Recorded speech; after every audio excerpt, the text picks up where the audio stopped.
Darren, how much land is necessary in order to make a profitable farm?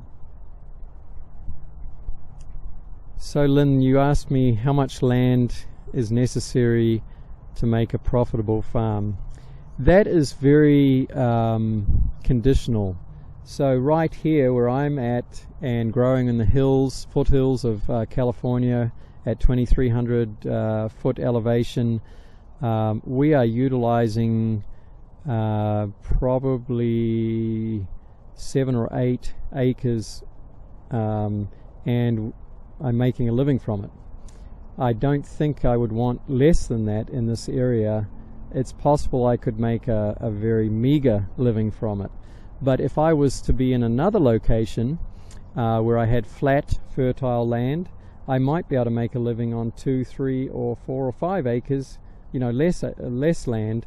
And it all depends on the method that you're using for growing. Tree crops take more space. You can grow more intensively with vegetables and grow in a bed of vegetables. You can have several rows and intensively grow them. And then it depends on your market. You have to do a lot of market research before you get into farming to really see what is the potential, what is the need, what is a niche that I can fit into, and what can I expect that income to be. Now, if you go into farming thinking you're going to make money the first year, even if you've grown a garden before and you know what you've had some successes, more than likely your first year is not going to be just all roses and all, you're going to be sitting pretty. You really need to be thinking about having at least 3 to 5 years that you're learning, and you will make mistakes and you'll improve and correct those the next year, but you keep learning and improving. We're at our 9th season of now on this farm, and our income has been increasing as I've gained knowledge and keep learning what works best. You have to evaluate every crop. For example, we used to grow spinach for the cafeteria here to use, and if you do things on a large scale, then you can buy equipment that can improve your efficiency. But when you do it on a small scale, you're doing a lot of very manual work to harvest and so on. So we did an analysis, and we with the students, we calculated how much time it took for them to harvest a pound of spinach and what it cost us to grow that pound of spinach. Well, it turned out about $12 to grow a pound of spinach. When you take these things into consideration, we could buy a pound of spinach for $3 on the wholesale market.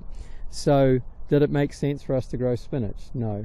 So we have to evaluate each crop on its own merits. And cucumbers are something that has worked out well for us, because cucumbers can bring in $1 or more a pound, and when you cut one cucumber, a decent sized cucumber can almost be a pound.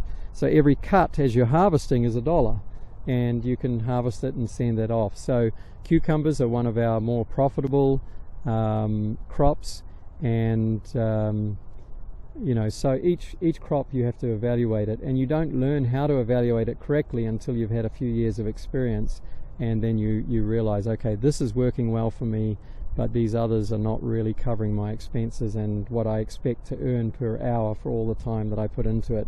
There's a difference between the time that it takes you to harvest and pack it and send it off. It can seem like you're making really good money because what you're reaping is the fruit of maybe 3 or 4 months cultivation and investment of time and fertilizer and resources to get to that point, and it can seem, wow, this is really good, but you have to consider all that time that you've put in, and then proportionately figure that out, and then you can know, okay, well, that maybe I made minimum wage doing that, or so farmers are not typically earning lots and lots of money. Otherwise we'd see a lot more people doing it, but the benefits of farming far outweigh the economic situation that you are put in.